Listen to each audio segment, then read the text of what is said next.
তো বন্ধুরা আজকে চিকেনের একটা রেসিপি তোমাদের সঙ্গে শেয়ার করি আর খুব ইজিভাবে এটা রান্নাটা করে ফেলবো আমি। চলো এবার আদা রসুন বাটা দিলাম, চিকেনটা তো ভালো করে ধুয়ে নিয়েছি দেখতেই পাচ্ছ। আর একটু লঙ্কা দেবো, এটা কাঁচা লঙ্কা বাটা, আমি শুকনো লঙ্কা দেবো না, তোমরা চাইলে দিতে পারো, আমি দিচ্ছি না। আর দেবো একটু হলুদ পরিমাণ মতন, মানে বেশি হলুদ দেবোই না, এই রান্নাতে হলুদ যাই না, তাও আমি দিয়েছি একটু হলুদ, হলুদ ছাড়া আমার ভালো লাগে না। আর একটু টক দই দিয়ে এবার মাখিয়ে নেব। নুনটা দিয়েছি কিন্তু অল্প পরিমাণে, হ্যাঁ নুনটা তোমাদের স্বাদ মতন তোমরা দেবে। দিয়ে মাখাবো, এবার মাখিয়ে কিছুক্ষণ রেখে দেবো, মানে 15 মিনিট 10-15 মিনিট রেখে দিলেই হবে। খুব যে বেশি রাখতে হবে তা না, কেন বাজার এমন টাইমে আসে ও রাখার সময় নেই গো, বাপরে বাপ। যাই হোক চলো, বাজার কিন্তু বাড়ির সামনে, তাও দেরি হয়ে যায়। তা যাই হোক চলো, এবার ভালো করে মেখে এবার কাজু বাদামটা বেটে নিচ্ছি। চলো শিলনোড়াতে কাজু বাদামটা বেটে নিই। কাজু বাদাম বাটাটা একটু দিতে হবে, তোমরা চাইলে এর মধ্যে পোস্ত দিতে পারো, আমি দেইনি।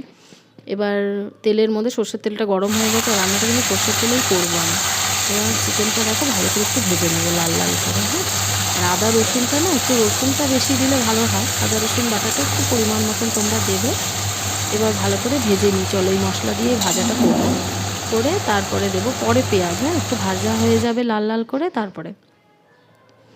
আর এত খেতে ভালো লাগে এই চিকেনটা কষার থেকে, মানে প্রতিদিন ওই চিকেন কষার থেকে মাঝে মাঝে এরকম করে ট্রাই করো বন্ধুরা, খেতে ভালো লাগবে। আর পেঁয়াজটা পরে দিলাম কেন, বেরেস্তা করে দিতে পারো, আমি বেরেস্তা করে দিইনি কেন, মানে পেঁয়াজটা না একটু মুখে পড়বে, মানে কষিয়ে জল তো দেবই, তাও ধরো একটু শক্ত শক্ত থাকবে, একটু গোটা গোটা থাকবে, পেঁয়াজটা ভালো লাগে।